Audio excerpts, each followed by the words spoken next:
Indian Premier league 2026 India की biggest saver की 19th addition पर आज बारी है ऑरेंज आर्मी की। यस, सनराइजर्स हैदराबाद, जिनकी हिस्ट्री अगर देखा जाए वो प्रिटी रिच है अचीवमेंट से, चाहे हो ट्रॉफी हो या फिर अवार्ड्स, हर कुछ भरे पड़े हैं।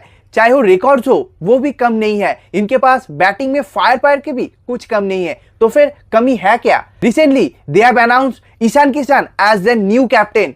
Hold on, because Pat Cummins is still their main captain. It is just absence of Pat Cummins which made them announce Ishan Kishan as their new captain and Abhishek Sharma as a vice captain. तो फिर इस बार की squad में क्या कोई कमी है? क्या इस बार सनराइजर्स हैदराबाद को अपनी दूसरी ट्रॉफी दिला सकता है? आइए देखते हैं इस स्क्वाड का स्ट्रेंथ, वीकनेस, चैलेंजेस और एक्स फैक्टर क्या हो सकता है। तो फिर जानने के लिए इस वीडियो को अंत तक देखिए और स्पोर्ट्स डिटेल्स को सब्सक्राइब कर लीजिए। Sunrisers Hyderabad Indian Premier League में अ प्रीटी रिच हिस्ट्री है इनके पास। 2013 से आईपीएल में खेलना स्टार्ट किया और तब से लेकर आज तक 13 सीजन्स खेल चुका है। 13 सीजन्स, और उनमें से 7 सीजन में क्वालिफाई किया है प्लेऑफ्स के लिए, जिनमें से 3 बार फाइनल में क्वालिफाई किया है। और 2016 था वो साल जिनमें वो ट्रॉफी जीता था और पहला टीम बना था जो एलिमिनेटर जीत के क्वालिफायर 2 जीत कर फाइनल में जाके फाइनल भी जीत गया था विराट कोहली की रॉयल चैलेंजर्स बेंगलोर के खिलाफ। और वो साल विराट कोहली के लिए अमेजिंग और फ्रीकिंग क्रेजी यार था। 973 incredible runs, just mind blowing. और डेविड वार्नर भी 800 से ज्यादा रन था, लेकिन फिर भी ऑरेंज कैप नहीं मिला क्योंकि Virat Kohli the run machine इतना ज्यादा रन कर दिए कि 800 से भी ज्यादा रन ऑरेंज कैप के हकदार नहीं बना। और तब भी इनके पास 4 ऑरेंज कैप मौजूद है। डेविड वार्नर उनमें से 3 बार, 2015, 2017 और 2019, means every alternative year from 2015। और 2018 में भी केन विलियमसन 735 रन बना के एसआरएच के लिए ऑरेंज कैप जीता था। और Bhuvneshwar Kumar 2015 and 16 he becomes the first bowler to win back to back purple caps.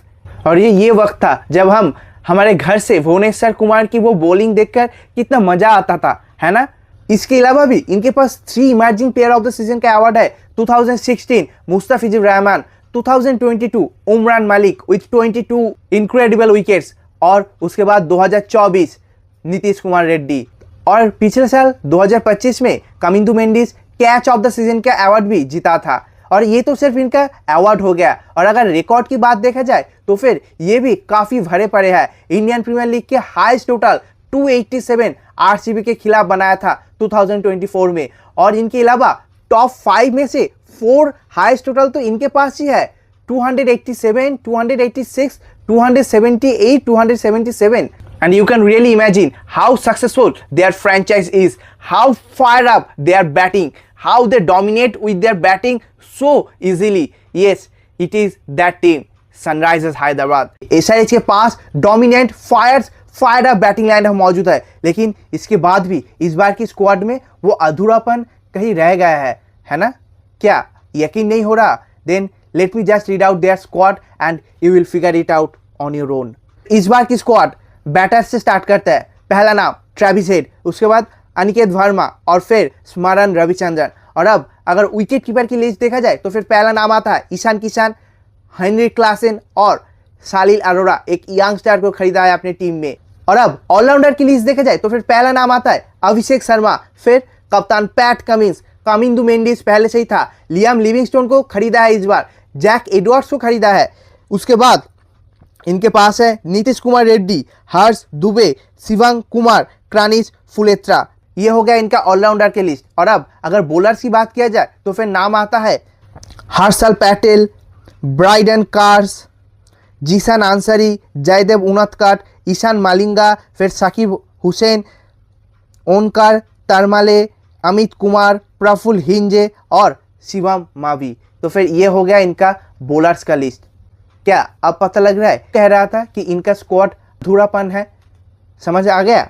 Sunrisers Hyderabad की अगर स्ट्रेंथ देखा जाए तो फिर पहला स्ट्रेंथ तो डेफिनेटली ईशान किशन को कैप्टन अनाउंस किया है, जो कि फ्यूचर के ओर अपना पहला कदम निश्चित किया है, क्योंकि हर एक फ्रेंचाइज चाहते हैं कि उनके पास इंडियन कैप्टन हो, और Ishan Kishan might be the best option for you. Why? SMAT में, सैयद मुश्ताक अली ट्रॉफी में झारखंड को अपने कप्तानी की बलबूते में, अपने फायरी बैटिंग के बलबूते में फाइनल में वो तूफानी सेंचुरी लगा के जीता के आ रहा है। T20 वर्ल्ड कप में धूम मचा के आ रहा है और अब इनका ये फॉर्म शायद इनके कैप्टेंसी में भी असर कर जाए और इनके साथ साथ पैट कमिंस की जगह ईशान किशन को कैप्टेंसी अनाउंस करना शायद SRH के लिए एक ब्लेसिंग इन डिस्गाइज हो जाए। आपको क्या लगता है, ऐसा हो सकता है क्या? आपका ओपिनियन कमेंट सेक्शन में ज़रूर शेयर कर सकते हो।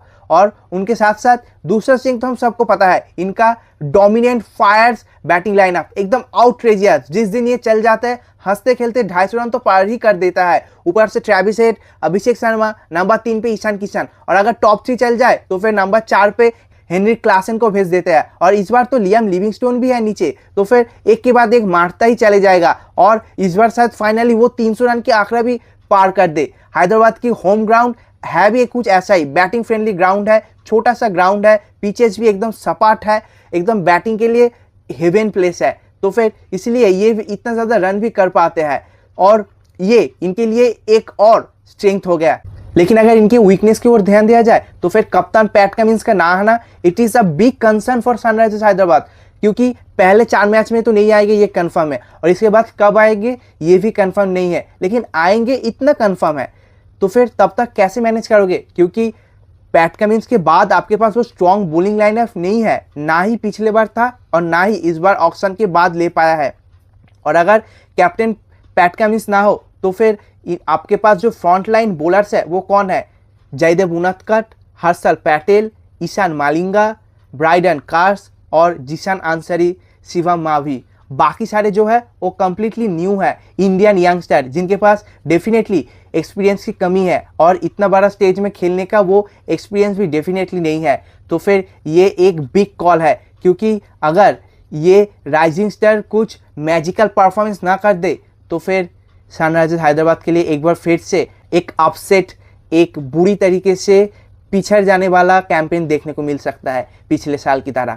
चैलेंजेस देखा जाए तो फिर मेन चैलेंज इनका ये होगा कि वो अपने बैटिंग और बॉलिंग यूनिट के बीच किस तरीके से बैलेंस बना पाए, क्योंकि इनके पास 250 से ज़्यादा बनाने वाला बैटिंग लाइनअप तो मौजूद है और वो बॉलिंग लाइनअप भी मौजूद है जो 250 से ज़्यादा आसानी से कंसीड भी कर जाए। तो फिर ऐसा हो सकता है कि 250 से ज़्यादा रन अब बैटिंग यूनिट के साथ बना तो रहे हो लेकिन कंसीड भी कर रहे हो, तो फिर अब मैच तो नहीं जीत पाओगे। इसलिए बैटिंग यूनिट को बहुत ज़्यादा एक्स्ट्रा रिस्पॉन्सिबिलिटी लेना होगा और 250 तो अब भी ऑर्डिनरी हो चुका है IPL में। अब शायद इस बार 300 को ऑर्डिनरी बना दो SRH और तब जाके अब मैच जीत पाओ, क्योंकि पैट कमिंस का ना आना it is a big concern. तो फिर ये सबसे बड़ा चैलेंज रहने वाला है। और अगर एक्स फैक्टर देखा जाए तो फिर एक्स फैक्टर अभिषेक शर्मा होने वाला है। क्यों? क्योंकि अगर अभिषेक शर्मा की फॉर्म देखा जाए T20 वर्ल्ड कप में बहुत अच्छा तो रहा नहीं, लेकिन फाइनल में अच्छा खेला था और अगर वो फायर अप कर जाए तो फिर इस बार सनराइजर्स हैदराबाद के लिए 300 टोटल बहुत ज़्यादा डिफिकल्ट नहीं होगा। जी हाँ, खास करके उनके अपने होम ग्राउंड पर।